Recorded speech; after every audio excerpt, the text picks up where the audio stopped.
یہ میری کم نصیبی ہے کہ مجھے پڑھنا نہیں آتا، لیکن مولا یہ جو تو نے کہا وہ سچ ہے، یہ جو تو نے فرمایا وہ سچ ہے۔ کہا وہ انگلی پھیرتا جاتا اور کہتا جاتا مولا تو نے جو کہا وہ حق ہے۔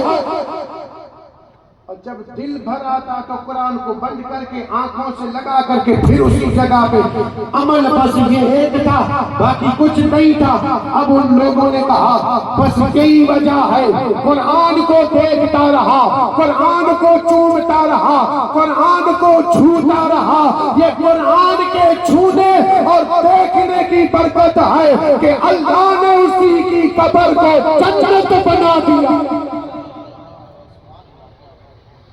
آپ خود اندازہ کریں کہ اس سے بھی گئے، ماں باپ کے چہرے کو دیکھنے سے بھی گئے۔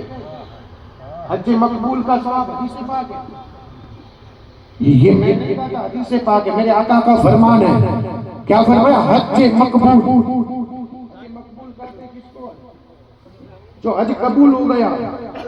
یہ جو حاجی جاتے ہیں حج کرنے کے لیے، ان کو بھی یقین نہیں ہے کہ حج قبول ہوگا کہ نہیں، یہ بھی رو رو کے دعا کرتے ہیں کہ مولا قبول کر لے، قبول کرے، پھر بھی یقین نہیں ہوتا کہ قبول ہوا کہ نہیں۔ لیکن اللہ کے محبوب نے فرمایا ماں باپ کے چہرے کو محبت سے دیکھو، حج مقبول کا ثواب۔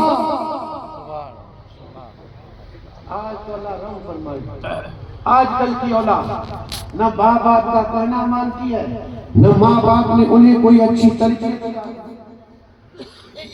بھائی کمیاں ہماری ماں باپ کی ہے، ہم نے اولاد کو اچھی تربیت دی، ہم نے بچپن ہی سے اولاد کے ذہن میں یہ بھر دیا کہ بیٹا دولت کام آئے گی، بیٹا دولت کما، دولت کما، اور یہ دولت کے نشے میں پھر بھول جاتا ہے کہ میری ماں کون ہے، میرا باپ کیا ہے، میری ماں کا مقام کیا ہے، میری باپ کا مرتبہ کیا ہے، پھر وہ بھول جاتا ہے۔ بس نظر ہے دولت پہ، دولت کماتے رہتے ہیں، پھر نہ انہوں نے ماں باپ کی فرما برداری کی، نہ ماں باپ کے کہنے پہ عمل کیا۔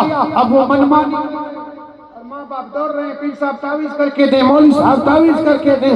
یہ تعویذ بھی اتنا اثر نہیں کرے گا اگر بچپن ہی سے اس اولاد کو مصطفیٰ کی سنتیں سکھا دے، بچپن ہی سے اولاد کو اگر میرے آقا کا طریقہ سکھا دے تو آج اس اولاد سے ماں باپ کو ڈرنے کی ضرورت نہیں تھی، بلکہ اولاد ماں باپ سے ڈر گئی۔